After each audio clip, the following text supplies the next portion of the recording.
नहमदुहु व नुसल्ली अला रसूलिहिन नबिय्यिल करीम वल्हम्दुलिल्लाहि रब्बिल आलमीन। औज़ु बिल्लाहि मिनश शैतानिर रजीम। बिस्मिल्लाहिर रहमानिर रहीम। इन्नल्लाहा व मलाइकतहु युसल्लूना अलन नबी या अय्युहल्लज़ीना आमनू सल्लु अलैहि व सल्लिमू तस्लीमा। अस्सलातु वस्सलामु अलैका या सय्यदी या रसूलल्लाह व अला आलिका व अस्हाबिका या सय्यदी या हबीबल्लाह। करम की भीख मिले तो हयात बनती है, हजूर आप नवाजें तो बात बनती है। और रुखे हजूर का सदका ये दिन चमकता है, आपकी जुल्फ़ों के साए से रात बनती है। हजूर आप नवाजें तो बात बनती है। मिले जो इज़न सना का तो लफ्ज़ मिलते हैं, अगर हो आपकी मर्ज़ी तो नात बनती है। और रुखे हजूर की ज़ियारत बड़ी इबादत है, हो आपकी इनायत तो एक जात बनती है। हजूर आप नवाजें तो बात बनती है।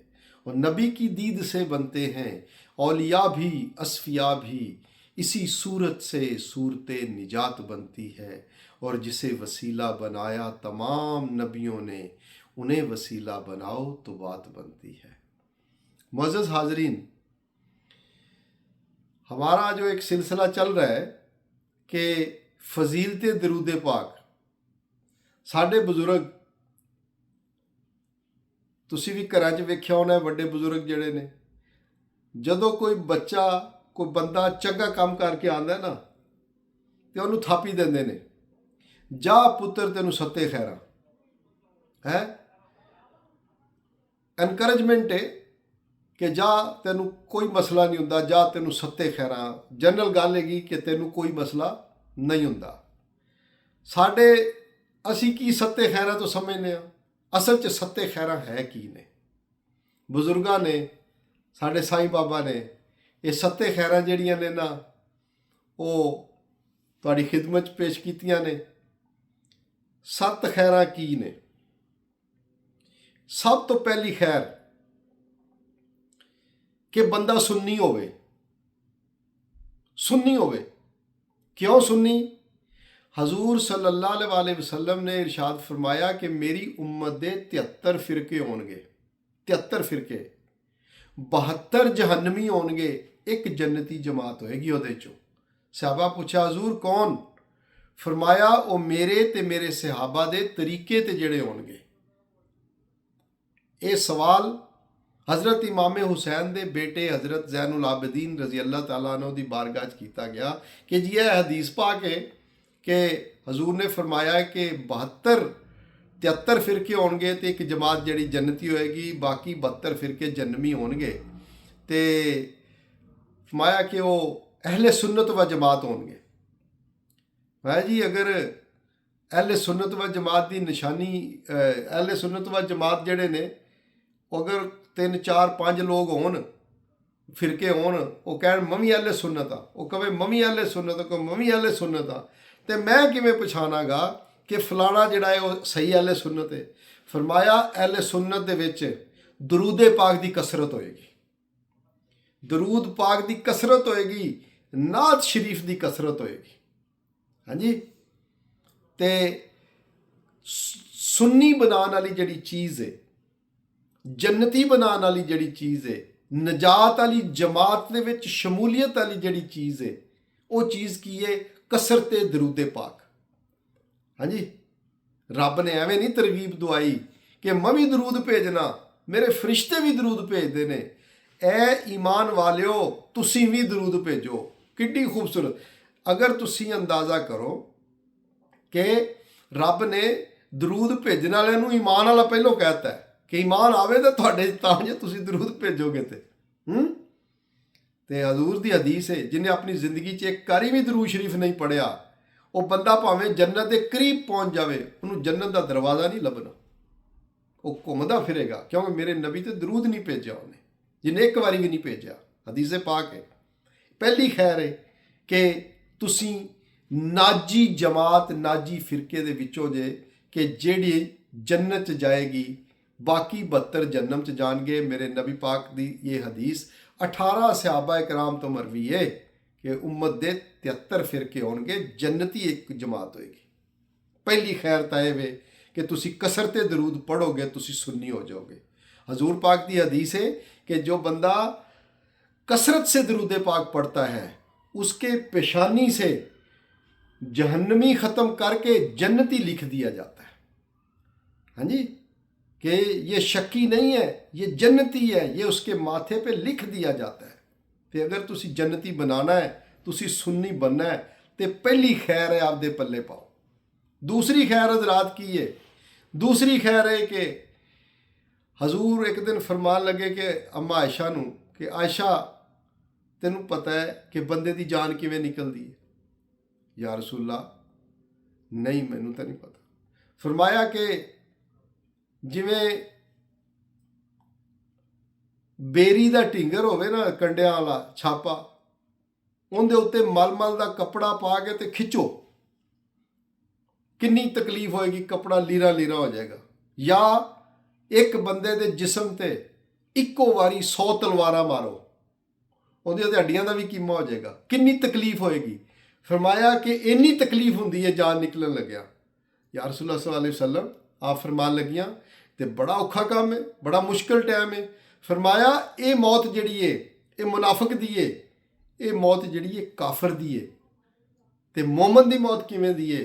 फरमाया जिवें गुलाब के फुल चों खुशबू निकल जाती है। हाँ जी, गुलाब के फुल चों जिवें खुशबू निकल जाती है, इस तरह मोमन की मौत वाकई होंदी है। मोमन बांदा कादे नाल है? या अय्युहल्लज़ीना आमानू सल्लू अलैहि वसल्लिमु तस्लीमात, है कि तुसी दरूद पढ़ो ना मेरे नबी पाक ते। तुसी मोमन जे, कसरत नाल दरूद पढ़ो। और जेड़ा बंदा कसरत नाल दरूद पढ़दा है वो मोमन हो जाता है, वो मत्थे तो जन्नमी ख़त्म करके वो मत्थे ते जन्नती लिखता जाता। जन्नती मोमन की जान इंज निकलती है जिवें फुल चो खुशबू निकल जाती है। हजरात ये खैर है। अगली खैर केड़ी है? अगली खैर है, हजूर ने फरमाया कि ये जो कब्र का गड़ा है ये 6 foot by 3 foot by 4 foot ये गड़ा नहीं है। या तो ये जन्नत का बाग है या ये जहन्नम का गड़ा है। ये इस तरह इन्ना क पीस नहीं है इहदा जमीन का, ये या जन्नत है या जहन्नम है। तो जन्नत कादे नाल, जन्नम कादे नाल बनदी है? हाँ जी, तो हजरात कादे नाल बनेगी? इहदे च 3 सवाल होणगे। तेरा रब कौन? अल्लाह मेरा रब कहता जाएगा, अल्लाह मेरा रब, ठीक है, लेकिन फैसला नहीं होया। रब नूं अल्लाह मनन नाल फैसला नहीं हो रहा अजे। दूसरी गल की है? दूसरी गल कि तेरा दीन की? दीन इस्लाम जी। ये भी सवाल ठीक है, जवाब ठीक है, लेकिन फैसला नहीं होया। तीसरी गल, हाँ जी, हजूर सल्लल्लाहु अलैहि वसल्लम जेड़े ने आप सामने तशरीफ फरमानगे, तो जेड़े बंदे ने सारी जिंदगी हजूर दे उत्ते मुहब्बत दे नाल दरूद पढ़िया है, वो किवें हजूर नूं नहीं पछानेगा? पुछणगे आ जिहड़ी हस्ती तेरे सामने ये कौन ने? है तो जिन्हें सारी जिंदगी दरूद पढ़िया उन्हें तो मेरे नबी पाक ने ज़ियारत भी उन्होंने कराई हुई है। जिन्हें ज़ियारत च वेखा उत्थे ही वेख लेगा। फरमाएगा मेरे नबी पाक ने जिन्ना ते मैं दरूद पढ़ता रहा। ये जवाब दे के भी वो जन्नती हो गया बवसीला दरूद पाक। कुछ लोग उत्थे भुल जाएंगे, उन्होंने कोई शय नज़र नहीं आएगी, उन्होंने ज़हनी कैफियत अजीब हो जाएगी, उन्होंने कुछ नज़र नहीं आएगा।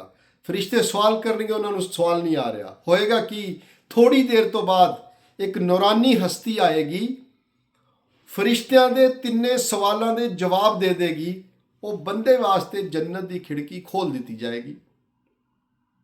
फरिश्ते चले जाएंगे जन्नत की खिड़की खोल के।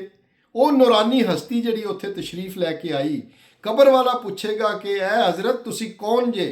एडे मुश्किल वक्त जो मेरा दिमाग ही काम नहीं कर रहा, तुसी आके ते जिहड़ा ना मेरा मसला सारा हल कर दिता है, मेरी कबर जन्नत बन गई है। वो नूरानी हस्ती पता की कहेगी? मैं तेरा पढ़िया होया दरूद शरीफा जिहड़ा तू दुनिया दे विच नबी पाक ते दरूद पढ़दा सै, अल्लाह ने मैनू ये नूरानी शक्ल दे के तेरी मदद वास्ते भेजा। हजरात ये खैर जे, तीसरी खैर है। उस तो बाद अगली खैर, क़यामत दा दिन होएगा, सूरज 9 करोड़ 30 लाख मील साढ़े तो दूर है, तो जमीन नालों जे 100 गुना वड्डा है। ਅੱਜ ਐਡੀ ਦੂਰ ਦੁਪਹਿਰ ਹੋਵੇ ਨਾ ਜੂਨ ਦੀ, ਅਸੀਂ ਬਾਹਰ ਨਹੀਂ ਖਲੋ ਸਕਦੇ 45 ਡਿਗਰੀ ਸੈਂਟੀਗ੍ਰੇਡ 'ਚ, ਤੇ 100 ਗੁਣਾ ਵੱਡਾ ਤੇ ਜਦੋਂ ਇਹ 14 ਫੁੱਟ ਤੇ ਆ ਗਿਆ ਫਿਰ ਕੀ ਬਣੇਗਾ। ਸੂਰਤ ਹਾਲ ਇਹ ਹੋਏਗੀ ਜਦੋਂ 14 ਫੁੱਟ ਤੇ ਆਏਗਾ ਇਹ ਜ਼ਮੀਨ ਦੇ ਕਰੀਬ ਇੰਨਾ ਹੋ ਜਾਏਗਾ ਤੇ ਹਰ ਇੰਨਾ ਪਸੀਨਾ ਹੋ ਜਾਏਗਾ ਲੋਕਾਂ ਨੂੰ ਆਏਗਾ ਕਿ ਉਹਨਾਂ ਦਾ ਜਿਸਮ ਗਲਦਾ ਹੋਏਗਾ ਪਸੀਨੇ 'ਚ। ਕੋਈ ਪੈਰਾਂ ਤਾਈਂ ਡੁੱਬਿਆ, ਜਿੰਨੇ ਕਿਸੇ ਦੇ ਗੁਨਾਹ ਨੇ, ਕੋਈ ਆਪਣੇ ਗਲੇ ਤੱਕ ਡੁੱਬਿਆ, ਕੋਈ ਕਿੱਥੋਂ ਤੱਕ ਡੁੱਬਿਆ। ਇਸ ਤਰ੍ਹਾਂ ਦੀ ਹਾਲਤ ਹੋਏਗੀ, ਅਫਰਾ ਤਫਰੀ ਔਰ ਇੰਨੀ ਗਰਮੀ ਔਰ ਇੰਨਾ ਪਸੀਨਾ। ਹਦੀਸੇ ਪਾਕ ਚਾਹਦਾ ਕਿ ਇੰਨਾ ਪਸੀਨਾ ਹੋਏਗਾ ਕਿ ਤੁਸੀਂ ਉਹ 'ਚ ਕਸ਼ਤੀਆਂ ਚਲਾ ਸਕਦੇ ਜੇ ਹੈ। ਇਹ ਹਾਲਤ ਹੋਏਗੀ ਕਿਆਮਤ ਵਾਲੇ ਦਿਨ। ਲੇਕਿਨ ਬਿਲਕੁਲ ਉਸੇ ਮੰਜ਼ਰ ਦੇ ਵਿੱਚ ਕੁਛ ਐਸੇ ਲੋਕ ਹੋਣਗੇ ਜਿਹੜੇ ਅੱਲਾਹ ਪਾਕ ਦੇ ਅਰਸ਼ ਦੇ ਸਾਏ ਦੇ ਥੱਲੇ ਆਰਾਮ ਨਾਲ ਸੁੱਤੇ ਹੋਣਗੇ। ਪੁੱਛਿਆ ਜਾਏਗਾ ਯਾ ਅੱਲਾ ਇਹ ਲੋਕ ਕੌਣ ਨੇ ਕਿ ਇੰਨੀ ਜ਼ਿਆਦਾ ਖਲਕਤ ਪਰੇਸ਼ਾਨ ਹੈ, ਪਸੀਨੇ 'ਚ ਡੁੱਬੀ ਹੋ ਆਰਾਮ ਨਾਲ ਸੁੱਤੇ ਪਏ ਨੇ। ਫਰਮਾਇਆ ਜਾਏਗਾ ਕਿ ਇਹ ਉਹ ਲੋਕ ਨੇ ਜਿਹੜੇ ਦੁਨੀਆ ਦੇ ਉੱਤੇ ਮੇਰੇ ਮਹਿਬੂਬ ਤੇ ਕਸਰਤ ਨਾਲ ਦਰੂਦ ਭੇਜਦੇ ਸਨ। ਹੋ ਗਈ ਜੀ, ਖੈਰ ਹੋ ਗਈ ਤੁਹਾਨੂੰ। ਕਿਆਮਤ ਵਾਲੇ ਦਿਨ ਉੱਥੇ ਵੀ ਖੈਰ ਹੋ ਗਈ, ਇੱਥੇ ਵੀ ਸਾਰੀ ਖੈਰ ਹੋ ਗਈ। ਜਾਨ ਕਨੀ ਤੋਂ ਵੀ ਤੁਹਾਡੀ ਜਾਨ ਛੁੱਟ ਗਈ, ਕਬਰ ਵੀ ਜੰਨਤ ਦਾ ਬਾਗ ਬਣ ਗਈ। ਮੁਸ਼ਕਿਲ ਜਿਹੜੀ ਉਹਦੇ ਵਿੱਚ ਆ ਰਹੀ ਹੈ ਤੁਹਾਨੂੰ, ਮਾਸ਼ਰ ਦੀ ਗਰਮੀ ਜਿਹੜੀ ਹੈ ਉਹਦੇ 'ਚ ਵੀ ਤੁਹਾਨੂੰ ਸਾਇਆ ਲੱਭ ਗਿਆ ਰੱਬ ਦੇ ਅਰਸ਼ ਦਾ। ਅਗਲੀ ਖੈਰ, ਪੰਜਵੀਂ ਖੈਰ ਜਿਹੜੀ ਹੈ ਉਹ ਕੀ ਹੈ ਕਿ ਤਰਾਜ਼ੂ ਲੱਗਣਾ ਹੈ। ਜਿੰਦੀਆਂ ਨੇਕੀਆਂ ਬਹੁਤੀਆਂ ਉਹ ਜੰਨਤੀ, ਜਿੰਦੀਆਂ ਬਦੀਆਂ ਬਹੁਤੀਆਂ ਉਹ ਜਹੰਨਮੀ। ਅੱਗੇ ਵੀ ਤੁਹਾਡੀ ਬਾਰਗਾਹ 'ਚ ਇੱਕ ਦੋ ਦਫਾ ਅਰਜ਼ ਕੀਤੀ ਹੈ ਕਿ ਕਿਆਮਤ ਵਾਲੇ ਦਿਨ ਇੱਕ ਬੰਦੇ ਨੂੰ ਜਹੰਨਮ ਦੇ ਆਰਡਰ ਹੋ ਜਾਣਗੇ, ਫਰਿਸ਼ਤੇ ਉਹਨੂੰ ਹੱਥ ਕੜੀਆਂ ਬੇੜੀਆਂ ਲਾ ਕੇ ਜਹੰਨਮ ਵੱਲ ਲਈ ਜਾ ਰਹੇ ਨੇ। ਆਦਮ अलैहिस्सलाम फरमानगे या रसूलुल्लाह सल्लल्लाहु अलैहि वसल्लम ਤੁਹਾਡਾ ਇੱਕ ਉਮਤੀ ਜਨਮੀ ਬਣ ਗਿਆ, ਉਹ ਵੇਖੋ ਉਹਨੂੰ ਫਰਿਸ਼ਤੇ ਲਈ ਜਾਂਦੇ। ਹਜ਼ੂਰ ਨਜ਼ਰ ਕਰਮ ਫਰਮਾਨਗੇ ਫਿਰ ਫਰਿਸ਼ਤੇ ਵਾਪਸ ਲੈ ਕੇ ਆਓ, ਇਹਦਾ ਤੋਲ ਦੁਬਾਰਾ ਕਰੋ। ਹਾਂਜੀ, ਅੱਲਾ ਦੀ ਇਜਾਜ਼ਤ ਨਾਲ ਤੋਲ ਦੁਬਾਰਾ ਹੋਏਗਾ। ਤੋਲ ਦੁਬਾਰਾ ਹੋਏਗਾ ਤੇ ਰਿਜ਼ਲਟ ਪਹਿਲੇ ਵਾਲਾ ਹੀ, ਬਦੀਆਂ ਬਹੁਤੀਆਂ ਨੇ ਤੇ ਨੇਕੀਆਂ ਘੱਟ ਨੇ। ਹਜ਼ੂਰ ਆਪਣੀ ਜੇਬ ਮੁਬਾਰਕ ਚੋਂ ਇੱਕ ਕਾਗਜ਼ ਦਾ ਟੁਕੜਾ ਕੱਢ ਕੇ ਨਾ ਤੇ ਨੇਕੀਆਂ ਵਾਲੇ ਪਾਸੇ ਰੱਖਣਗੇ।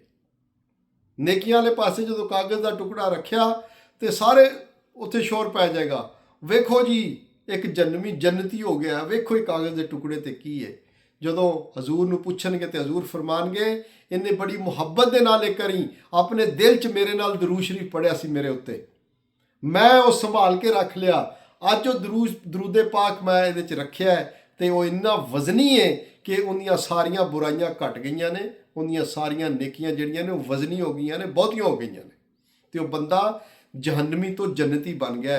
ਤੇ ਤਰਾਜ਼ੂ ਦੇ ਉੱਤੇ ਬਹੁਤ ਵਜ਼ਨੀ ਚੀਜ਼ ਜਿਹੜੀ ਹੈ ਉਹ ਹਜ਼ੂਰ ਤੇ ਦਰੂਦ ਭੇਜਣਾ ਹੈ। ਇਹ ਵੀ ਹਦੀਸੇ ਪਾਕ ਤੁਹਾਡੀ ਖਿਦਮਤ 'ਚ ਅਰਜ਼ ਕੀਤੀ ਹੈ। ਇਹ ਜਨਾਬ ਹੋ ਗਈਆਂ ਤੁਹਾਡੀਆਂ 5 ਖੈਰਾਂ। ਇਹ ਜੇ ਹੁਣ 2 ਖੈਰਾਂ ਪਿੱਛੇ ਹੋਰ ਨੇ। ਇੱਕ ਖੈਰ ਕੀ ਹੈ, ਉਲਮਾ ਇਕਰਾਮ ਫਰਮਾਉਂਦੇ ਨੇ ਠੀਕ ਗੱਲ ਹੈ ਕਿ ਜਹੰਨਮ ਦੇ ਉੱਤੇ ਲੰਘ ਕੇ ਤੇ ਜੰਨਤ 'ਚ ਜਾਣਾ ਪੈਣਾ ਹੈ। ਉੱਤੇ ਇੱਕ ਪੁਲ ਬਣੀ ਹੈ, ਪੁਲ ਸਰਾਤ ਕਹਿੰਦੇ ਨੇ। ਵਾਲ ਨਾਲੋਂ ਬਹੁਤ ਹੀ ਬਰੀਕ ਹੈ, ਤਲਵਾਰ ਨਾਲੋਂ ਬਹੁਤ ਹੀ ਤੇਜ਼ ਹੈ ਤੇ ਬੜੀ ਜਹੰਨਮ ਦੇ ਉੱਤੇ। ਐਡੀ ਬਰੀਕ ਸ਼ੈ ਹੋਵੇ, ਇੰਨੀ ਤੇਜ਼ ਹੋਵੇ ਤੇ ਪੈਰ ਰੱਖੋ ਤੇ ਬੰਦਾ ਵੱਢ ਕੇ ਥੱਲੇ ਚਲਾ ਜਾਏਗਾ। ਹੁਣ ਉਹ ਤੋਂ ਕਿਵੇਂ ਲੰਘਾਂਗੇ? ਹਾਂਜੀ, ਜਦੋਂ ਆਪ ਦਾ ਕੋਈ ਉਮਤੀ ਉਹਦੇ ਤੇ ਪੈਰ ਰੱਖੇਗਾ ਔਰ ਉਹ ਉਮਤੀ ਐਸਾ ਹੋਏਗਾ ਕਿ ਥੋੜਾ ਜਿਹਾ ਡਗਮਗਾਏਗਾ, ਲੇਕਿਨ ਕੈਸਾ ਉਮਤੀ ਹੈ ਉਹਨੇ ਦੁਨੀਆ ਦੇ ਵਿੱਚ ਹਜ਼ੂਰ ਦੀ ਜ਼ਾਤੇ ਪਾਕ ਤੇ ਬਹੁਤ ਜ਼ਿਆਦਾ ਦਰੂਦ ਸ਼ਰੀਫ ਪੜਿਆ ਸੀ। ਉਹ ਜੂੰ ਹੀ ਪੈਰ ਰੱਖੇਗਾ ਇੱਕ ਤਾਕਤਵਰ ਹਸਤੀ ਤਸ਼ਰੀਫ ਲਿਆਏਗੀ, ਨੂਰਾਨੀ ਉਹਦਾ ਹੱਥ ਫੜੇਗੀ ਤੇ ਅੱਖ ਝਪਕਣ ਦੇ ਵਿੱਚ ਉਹਨੂੰ ਪਾਰ ਕਰ ਦੇਗੀ ਪੁਲ ਸਰਾਤ। ਉਲਮਾ ਫਰਮਾਉਂਦੇ ਨੇ ਕਿ ਫਾਸਲਾ ਜਿਹੜਾ ਹੈ ਕੋਈ 15,000 ਕੇ 20,000 ਮੀਲ ਦਾ ਹੈ। ਅਗਰ ਕੋਈ ਅਰਬੀ ਘੋੜਾ ਤੇਜ਼ ਦੌੜੇ ਤੇ ਕੋਈ 15,000 ਸਾਲ ਉਹ ਚੱਲਦਾ ਲਵੇ ਤੇ ਫਿਰ ਜਾ ਕੇ ਖਤਮ ਹੁੰਦੀ ਹੈ। ਔਰ ਇੰਨੀ ਲੰਬੀ ਦੂਰੀ ਜਿਹੜੀ ਉਹਨੂੰ ਇੱਕ ਪਲਕ ਝਪਕਣ ਦੇ ਵਿੱਚ ਜਿਹੜੀ ਹਸਤੀ ਉਹਨੂੰ ਉਧਰ ਲੈ ਕੇ ਜਾਏਗੀ, ਉਹ ਪੁੱਛੇਗਾ ਵੀ ਮੈਂ ਤਾਂ ਰਹਿ ਜਾਣਾ ਸੀ ਇੱਥੇ ਹੀ, ਤੁਸੀਂ ਕੌਣ ਜੇ ਬਜ਼ੁਰਗੋ? ਉਹ ਹਸਤੀ ਫਰਮਾਏਗੀ ਕਿ ਮੈਂ ਤੇਰਾ ਉਹ ਪੜਿਆ ਹੋਇਆ ਦਰੂਦ ਸ਼ਰੀਫ ਹਾਂ ਦੁਨੀਆ ਦੇ ਵਿੱਚ ਜਿਹੜਾ ਤੂੰ ਨਬੀ ਪਾਕ ਤੇ ਭੇਜਦਾ ਸੈਂ। ਅੱਜ ਅੱਲਾ ਨੇ ਮੈਨੂੰ ਮੁਤਸ਼ੱਕਲ ਕਰਕੇ ਉਹ ਸ਼ਕਲ ਦੇ ਕੇ ਤੇਰੀ ਮਦਦ ਵਾਸਤੇ ਭੇਜਿਆ। ਹਜ਼ਰਾਤ, ਇਹ 6ਵੀਂ ਖੈਰ ਜੇ। ਕਿੱਡੀਆਂ ਕਿੱਡੀਆਂ ਖੈਰਾਂ ਨੇ ਕਿ ਜਿੱਥੇ ਕੋਈ ਕੰਮ ਨਹੀਂ ਆ ਰਿਹਾ ਉੱਥੇ ਮੇਰੇ ਨਬੀ ਦੇ ਪੜਿਆ ਦਰੂਦ ਕੰਮ ਆ ਰਿਹਾ। ਅਗਲੀ ਖੈਰ 7ਵੀਂ ਖੈਰ ਇਹ ਵੇ ਕਿ ਬੰਦਾ ਪੁਲ ਸਿਰਾਤ ਪਾਰ ਵੀ ਕਰ ਜਾਵੇ ਤੇ ਜੰਨਤ 'ਚ ਉਹਦਾ ਦਾਖਲਾ ਜੇ ਨਹੀਂ ਹੋਇਆ। ਜੰਨਤ 'ਚ ਦਾਖਲਾ ਤੁਹਾਡੇ ਕਿਸੇ ਅਮਾਲ ਦੀ ਵਜ੍ਹਾ ਤੋਂ ਨਹੀਂ ਹੋਣਾ ਜੇ। ਇਹ ਪੱਕੀ ਗੱਲ ਯਾਦ ਰੱਖਿਆ ਜੇ, ਅਮਾਲ ਦੀ ਵਜ੍ਹਾ ਤੋਂ ਨਹੀਂ ਹੋਣਾ। ਜੰਨਤ 'ਚ ਦਾਖਲਾ ਜਿਹੜਾ ਹੈ ਉਹ ਹਜ਼ੂਰ ਦੀ ਸ਼ਫਾਤ ਨਾਲ ਹੋਣਾ ਹੈ। ਔਰ ਹਜ਼ੂਰ ਦੀ ਸ਼ਫਾਤ ਜਿਹੜੀ ਹੈ ਉਹ ਕਾਹਦੇ ਨਾਲ ਹੋਣੀ ਹੈ? ਹਜ਼ੂਰ ਦੀ ਸ਼ਫਾਤ ਹੋਣੀ ਹੈ ਨਬੀ ਪਾਕ ਸੱਲੱਲਾਹੁ अलैहि वसल्लम ਤੇ ਜਿਹੜਾ ਕਸਰਤ ਨਾਲ ਦਰੂਦ ਪੜਦਾ ਹੈ ਨਾ, ਹਜ਼ੂਰ ਉਹਦੀ ਸ਼ਫਾਤ ਫਰਮਾਨਗੇ ਤੇ ਜੰਨਤ 'ਚ ਦਾਖਲਾ ਹਜ਼ੂਰ ਦੀ ਸ਼ਫਾਤ ਨਾਲ ਹੋਏਗਾ। ਔਰ ਜੰਨਤ 'ਚ ਜਿਹੜੇ ਦਰਜਾਤ ਬੁਲੰਦ ਹੋਣਗੇ ਉਹ ਹਜ਼ੂਰ ਸੱਲੱਲਾਹੁ अलैहि वसल्लम ਨੇ ਫਰਮਾਇਆ ਕਿ ਤੁਹਾਡੇ ਅਮਾਲ ਜਿਸ ਤਰ੍ਹਾਂ ਦੇ ਹੋਣਗੇ ਉਹ ਅਮਾਲ ਦੀ ਵਜ੍ਹਾ ਤੋਂ ਤੁਹਾਡਾ ਉੱਥੇ ਜਿਹੜਾ ਨਾ ਤੁਹਾਡਾ ਦਰਜਾ ਹੋਏਗਾ ਕਿ ਹਾਂ ਵੀ ਹਾਫਜ਼ ਤੂੰ ਹਿਫਜ਼ ਕੀਤਾ ਹੈ ਤੇ ਤੂੰ ਅਲਿਫ ਲਾਮ ਮੀਮ ਤੋਂ ਸ਼ੁਰੂ ਕਰਨਾ ਵੰਨਾਸ ਤੱਕ ਪੜ੍ਹਦਾ ਜਾ, ਜਿੱਥੇ ਜਾ ਕੇ ਤੇਰਾ ਕੁਰਾਨ ਮੁੱਕੇਗਾ ਉਹ ਤੇਰਾ ਮਕਾਮ ਹੈ ਜੰਨਤ ਦੇ ਵਿੱਚ। ਤੇ ਮੁਅੱਜ਼ਜ਼ ਹਾਜ਼ਰੀਨ, ਇਹ 7 ਖੈਰਾਂ ਯਾਦ ਰੱਖਿਆ ਜੇ ਔਰ ਕਸਰਤ ਨਾਲ ਦਰੂਦ ਪੜਿਆ ਜੇ ਕਿ ਸਾਨੂੰ ਹਾਸਲ ਹੋਣ। ਵਮਾ ਅਲੈਨਾ ਇल्लल बलागुल मुबीन।